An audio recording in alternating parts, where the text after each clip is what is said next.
In orbit above a gas giant the color of bruised fruit and bile, the grand arena of species reconciliation spun like a self-important chandelier. The structure was impossibly vast. 6 rings thick, thousands of decks deep, and vaguely shaped like a mollusk undergoing an existential crisis. It pulsed gently with atmospheric pressure changes and artificial applause, its shell of gold-tinted alloy catching sunlight from 5 directions thanks to a series of orbitally unstable reflector drones, one of which had caught fire 2 hours ago and was now smoldering politely near the ion thrusters. Inside, the atmosphere crackled with a blend of excitement, alcohol vapor, and something that smelled like fermented shoe leather, an Andolian delicacy. Thousands of species packed the viewing decks in various containment fields, pressure pods, or their own viscous slimes. The Jalari slithered in anticipation, releasing competitive pheromones that tickled the noses of nearby Ithacs, who retaliated with ultrasonic hate songs. A Trell diplomat hovered midair, her jelly flesh undulating in smug loops while she commented dryly, "Ah, peace through performance violence. Such elegance in savagery." In the center, the combat pit had reshaped itself into something approximating neutral terrain, which of course meant an acid swamp jungle with intermittent gravity surges and suspiciously placed spikes. A Krithrak warrior, a 12-limbed exoskeletal tower of violence named Klaxgor, was finishing his post-match gloat over the dismembered remains of his opponent, a poor Pliskin hybrid who had bet all 3 of his digestive tracts on dodging instead of blocking. The crowd shrieked its approval. One of the announcers, a pair of conjoined Centauri siblings sharing a neural stem, commented in unison, "A thrilling warm-up. Klaxgor has advanced to the semifinals, where he will likely eviscerate someone more culturally relevant." Their upper lips curled in unison. The Centauri had no lips. There was a brief intermission during which the arena auto-cleaned with jets of nanofog that sanitized everything except moral ambiguity. Meanwhile, floating advertisements buzzed in every conceivable spectrum. Battle beers. Brewed in low G, consumed at terminal velocity. Jalari soap bubbles. Smell like superiority. Human streaming now available in 12 sadness levels. Above it all, the Galactic Council's private viewing platform rotated slowly. Each seat was tailored to its occupant species, from ammonia tanks to sand thrones. They peered down at the arena with the vague disinterest of aristocrats forced to endure dinner theater. Today's event was not just bloodsport, it was Diplomatic Combat Resolution Event #9723-88F. Translation: a legally sanctioned fight to determine whether Earth could finally qualify for independent political representation within the Council. For over a decade, humans had hovered in probationary status, allowed to trade and attend meetings but never permitted to vote, govern, or adjust thermostat settings. "They're charming, of course," Ambassador Skthil had once whispered while adjusting her venom ducts. "But emotionally undisciplined. Prone to war, loud music, and patriotism. So exhausting." Today, however, was Earth's challenge match. They had only one combatant. At the far end of the Colosseum, a spotlight snapped to life with the dramatic precision of a pompous stagehand. From a descending lift of polished obsidian and humming force fields, a single human stepped onto the platform. She was small, by arena standards. Roughly 1 Karth-Null unit in height, the Vrogger used themselves as metric. Clad in matte gray fatigues, her gear looked unbranded, uncelebrated. No power armor, no visible enhancements. Just a woman with a regulation combat knife strapped to her thigh, a black ceramic mug in one hand, and the look of someone who had been through things and come out unwilling to discuss them. Her name blinked in 16 languages overhead. Combatant Mira Santiago, species, human, origin, Earth, Sol 3. A delay in translation resulted in several aliens reading her title as Mira of the Mirthful Meat Apes, which generated a predictable wave of laughter. In the Jalari section, bets were updated. 1,223 to 1 odds against her survival past 30 seconds. Bonus payout if she weeps. Triple bonus if she apologizes before dying. Mira stepped into the arena without ceremony. She sipped her coffee. It was black and apparently brewed from something that had fought back. Her eyes scanned the jungle terrain, the rising temperature alerts on her wrist display, and the semi-random gravity flares distorting visibility like heat waves. She didn't blink. She didn't smile. Inside her head, she counted heartbeats. Not hers, the arena's. Machinery had rhythms. Failsafes had ticks. Patterns meant options. Above, one of the announcers attempted banter. The human appears sedated, or perhaps suffering from internal organ failure. Fascinating ritual garments. Is that thread from a terrestrial mushroom? From the Vrogger box came a heavy thud, the sound of General Carthnall's footfall. The reigning champion, current protector of Vrogger sovereignty, and recent winner of the Most Likely to Pulverize award, stood at the edge of the prep ramp. He wore segmented plating that flexed with muscle, powered by an underlayer of symbiotic biogel that hissed with every movement. His crest was tipped in ceremonial flame. His roar was so deep it made nearby spectators develop nosebleeds, or the equivalent orifice. He eyed Mira like one might regard a puzzle they didn't believe had a solution. "Do you require assistance to the battlefield?" he rumbled. Mira took another sip. "Nah. You coming or what?" Several diplomats shifted in their seats. An Andolian ambassador emitted a cloud of surprise pollen. A Trell flickered green-orange, the color of dignified alarm. The combat hadn't even begun, but already the story was writing itself in uncomfortable tones. The human wasn't sweating. The human wasn't boasting. The human wasn't reacting the way she was supposed to. In a council chamber across the system, a bureaucrat leaned forward and whispered, "What if we've misread their threat profile?" Back in the arena, Carthnall advanced. His entrance was flanked by a pair of gravitic drones that pulsed in rhythm to his steps. Tribal Vragari war drums echoed from unseen speakers. His bellow carried across the pit. "I shall honor you with destruction, Earthborn. May your final moments be recorded in 12K for future humiliation." Mira tilted her head. "You rehearsed that?" The laughter that followed was uneven, hesitant. Not because the joke wasn't good, but because it implied confidence. And confidence in a human was historically a prelude to mass confusion. The announcers scrambled to control the narrative. Well, bravado is one of their species' coping mechanisms. Primitive confidence ritual. She appears unaware that her bone density is her only advantage. Backstage, in a dimly lit preparation bay filled with half-scrubbed gore, two Krithrak custodians watched the feeds. "Are humans always like this?" one asked. "No," said the other. "Most of them apologize first." As the final phase of arena calibration completed, the rules scrolled across the screen in animated Galactic common. No ranged weaponry. No neuroinhibitors. No off-world air mixtures. No targeting of cultural symbols unless pre-approved. Arena terrain may shift dynamically in accordance with Council diversity standards. The underlying subtext: this is not a fair fight. It is not meant to be a fair fight.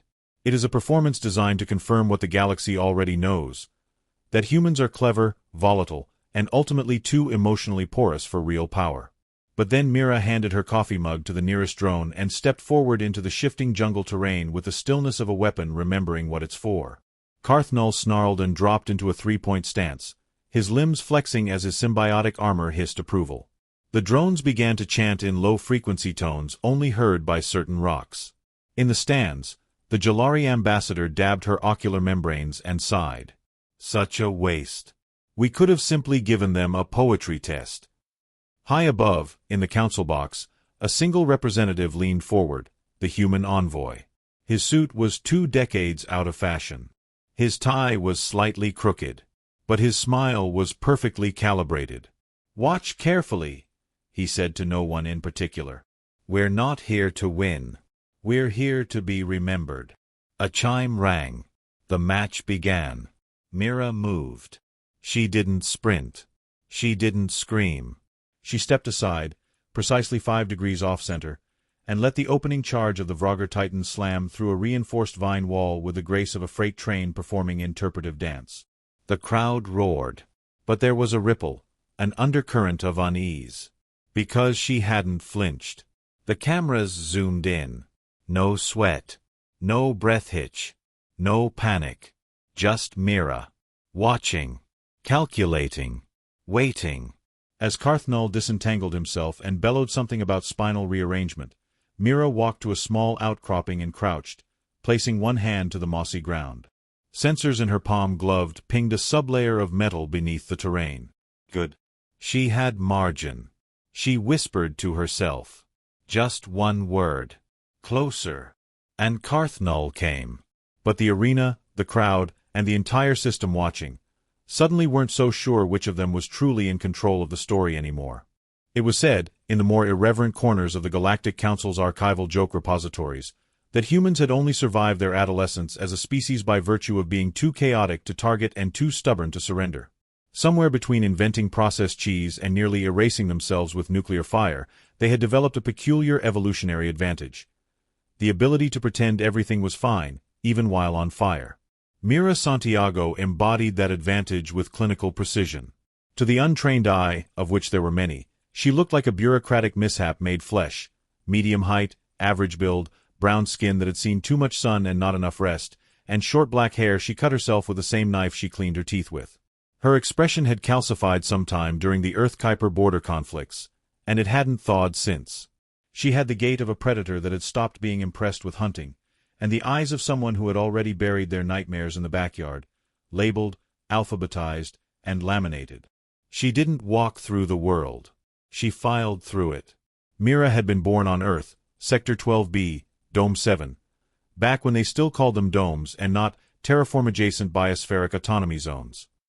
Her mother had been a mechanic with calloused hands and a voice that could make concrete feel ashamed. Her father had disappeared into the Pacific drone fleet sometime before she learned to tie her boots. By 17, Mira had joined the Ground Interference Corps, mostly because they offered 2 meals a day, education vouchers, and dental. By 25, she had already been through 3 conflicts and 1 court-martial, none of which were ever officially acknowledged. Her file, what little of it existed, had the distinct aroma of redaction and plausible deniability. She had once neutralized an entire insurgent cell in a pressurized dome using only a spoon, a rubber band, and a local hymn. The council had no idea what to do with her. Oh, they'd reviewed the footage. They'd observed her training logs, neural scans, emotional evaluations, even the infamous incident on Titan Station 9 involving a barrel of pickled fungi and an exploding accordion. But none of it helped answer the real question: why had Earth sent her? There had been better candidates. Bigger. Flashier. More photogenic. Mira didn't post inspirational speeches. She didn't wear armor with glowing chest emblems or brand her weapons with personal slogans. She didn't have fans, just old colleagues who remembered her with a shudder and a toast. But when Earth received the Council's challenge, a single combatant, one fight, no backup, there hadn't been a debate. Just a forwarded message with a single line. Send Mira. She doesn't lose. What the Council didn't understand, what they couldn't understand, was that humans didn't fight because they loved violence. Not anymore. They fought because someone had to end the fight. And Mira was very good at ending things. In the lead-up to the match, Mira had endured 3 days of diplomatic etiquette briefings from Ambassador Riku, most of which she ignored, 2 mandatory psych evals, one of which she completed by staring silently at the counselor until they dismissed themselves, and 14 different training simulations designed to stress-test her reactions against the most common alien martial forms. She had failed none of them. But she hadn't passed them either. Instead, she'd simply adapted, changed the rules mid-scenario, found leverage points in AI logic trees, declared technical victories using obscure legal clauses about field oxygen distribution. One instructor accused her of cheating. She responded by silently swapping his coffee with sedative-laced decaf and finishing the exam before he regained consciousness. Now, standing beneath the flickering half-light of the arena's atmosphere dome, Mira glanced upward toward the cheering masses and blinked once. Not at the noise, not at the heat waves, but at a distant shimmer above the stands, an anomaly in the lensing field. Probably a sniper drone. She filed it away without emotion. Her attention returned to Carthnall, who was now pacing across the shifting terrain like a ritualized hurricane. His limbs moved with weighty grace, each motion rehearsed to inspire terror, awe, or indigestion depending on the species. He was everything Mira wasn't: ornate, vaunted, engineered for spectacle. And yet, as he struck ceremonial poses, exhaled steam, and let out gurgling chants that translated loosely to "prepare your spleen for removal." Mira watched him with the same level of enthusiasm reserved for dental pamphlets. He was strong, certainly. Fast. But he was also predictable. Her neural HUD blinked softly against her retinas, temperature differential rising. Terrain platelets adjusting. Estimated gravity shift in 12 seconds. Mira crouched near a jagged pillar and scratched her neck. Her implant pinged her once. Combat initiated. Observer mode engaged. Which meant somewhere 100 billion eyes were watching. Earth's future standing, trade routes, and orbital slot access all rested on this fight. Myra's left eye twitched. Not at the pressure. At the sheer boredom of repeating herself for an audience that had never believed she existed in the first place. Her opponent snarled something poetic about flesh-flaying and ancestral dominance. Mira replied with a shrug. "Sorry. I only speak threats after coffee." Above, in the commentator booth, the Centauri twins flailed their vocal stalks. Her heartbeat is steady. Wait, too steady. Is she meditating? No, that's biolooping. Humans can enter an autonomic feedback state to regulate stress. Supposedly they learned it from cats. From the Vrogger box, an envoy shouted, "Why does she not show fear?" The Trell ambassador, ever fond of irony, replied, "Perhaps it's on backorder." What most observers couldn't see, was that Mira was already fighting. Not with fists, not yet. But with data. Every twitch of her opponent's legs, every microshift in the terrain, every fluctuation in the artificial atmosphere was being recorded, analyzed, and cross-referenced against a lifetime of pattern recognition. This was the secret to Mira Santiago. She didn't fight like a soldier. She solved you. Back in Earth's Strategic Command Center, codename Paperclip, formerly a pizza joint, they watched her performance with quiet reverence. "She's not escalating," muttered Lieutenant Del Toro. "She's doing what she always does," said Admiral One. "She's giving them the chance to back down." "Do you think they will?" One stared at the feed and shook her head. "No. That's not how lessons work." The fight continued, but Mira barely moved. She drifted like fog, let Carthnal exhaust his need for intimidation, and watched for cracks. A twitch in the second left knee. A fractional delay in reaction to elevation shifts. Armor segments that hadn't fully resynced after the terrain quake. She could hear her old instructor now, gruff Sergeant Maddox, part human, part cyborg, all contempt. "Don't match force. Match focus. War is just physics wearing politics as a hat." She inhaled. Counted the beats between roars. 5, 4, 3. She shifted left. The terrain responded with a groan, misting spores into the air. Mira held her breath. The spores were biological interference, common in Vragari rituals, designed to confuse lesser species. To Mira, they were the scent of victory. The Council thought humans were unpredictable. What they didn't understand was Mira was deliberate. There had never been chaos in her method, only the illusion of spontaneity to disguise inevitability. Her greatest weapon wasn't her strength, or her agility, or even her combat experience. It was her ability to be underestimated. When the arena announcers began referring to her in the past tense, if she was trained for this, should she have evaded? Mira mentally tallied their bias and added it to the ledger. Soon enough, they'd see. Not because she would shout, but because she wouldn't have to. The crowd would go silent. The drones would hesitate. The cameras would struggle to capture the motion. And Carthnal would fall. Not because he was weak, but because Mira didn't fight him. She fought everyone's idea of her, and she always won. Then, as if reminded by some inner alarm, she straightened. The terrain creaked. Her opponent squared up. The second heartbeat began. This was it.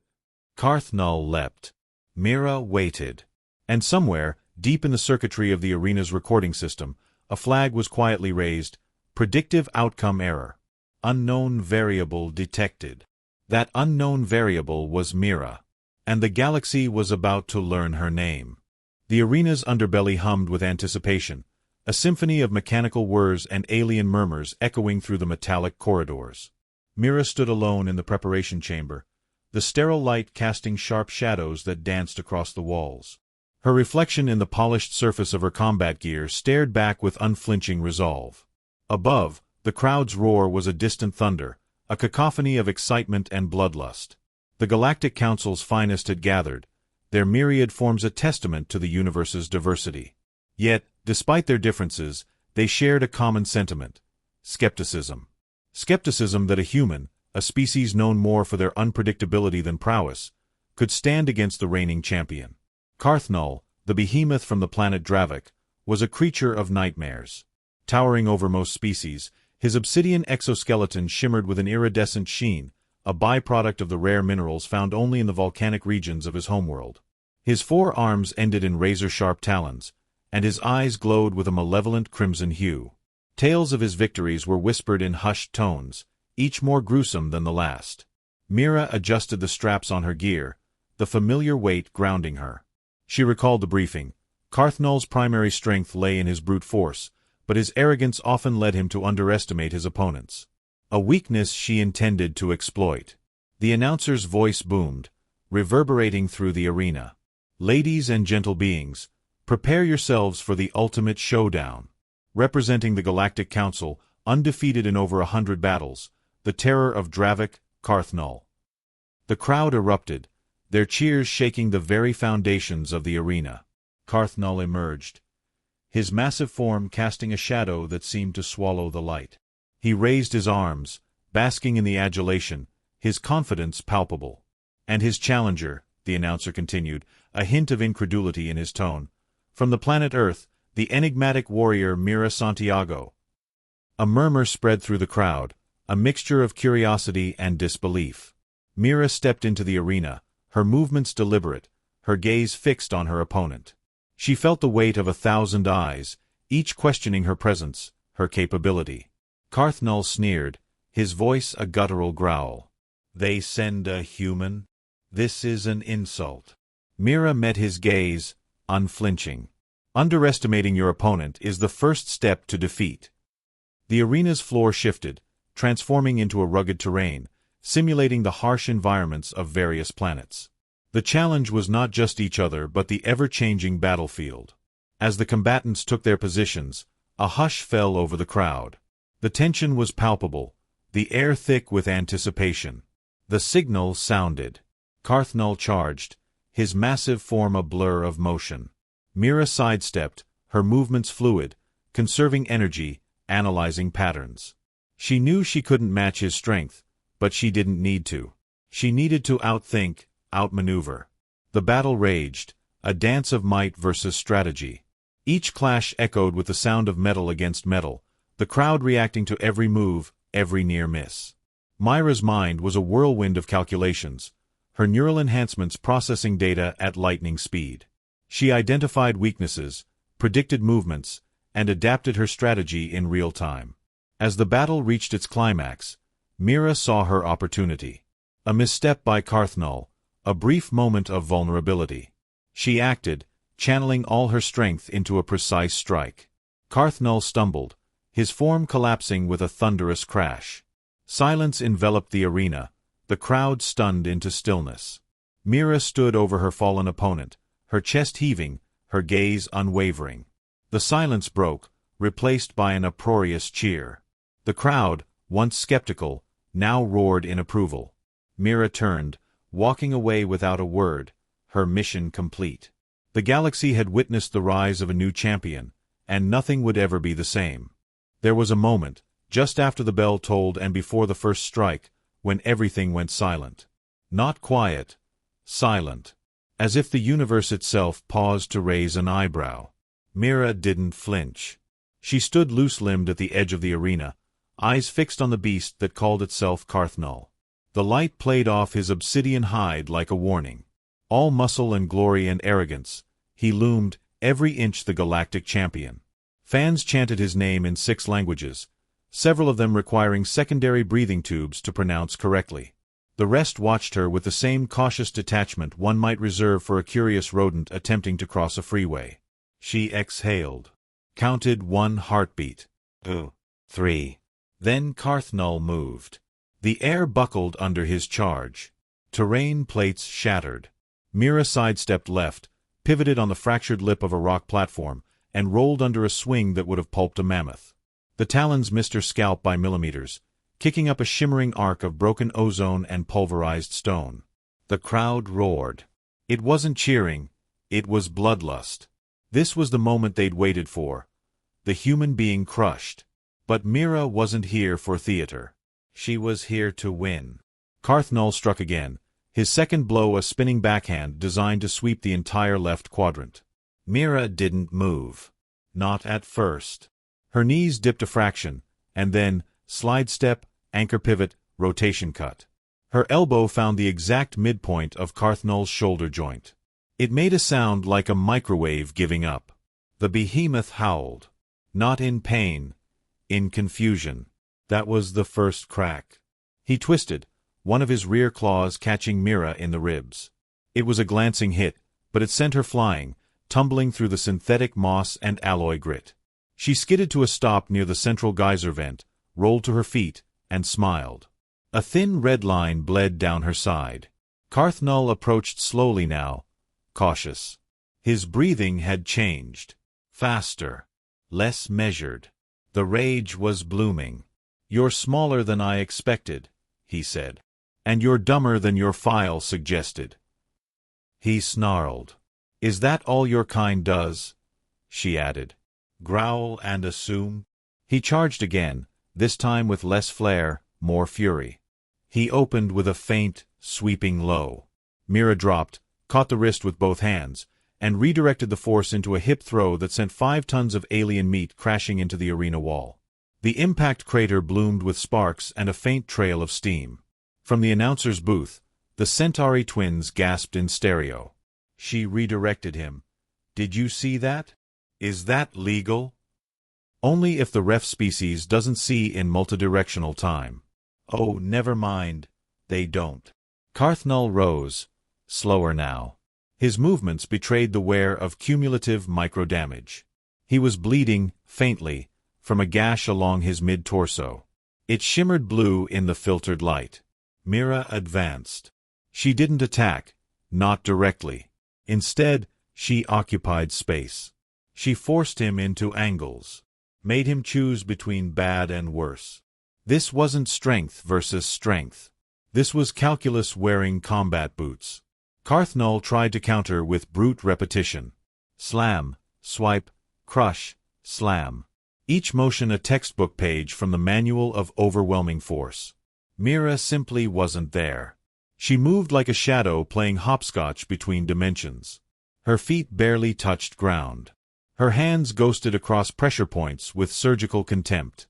She wasn't winning because she was stronger. She was winning because she knew how not to lose.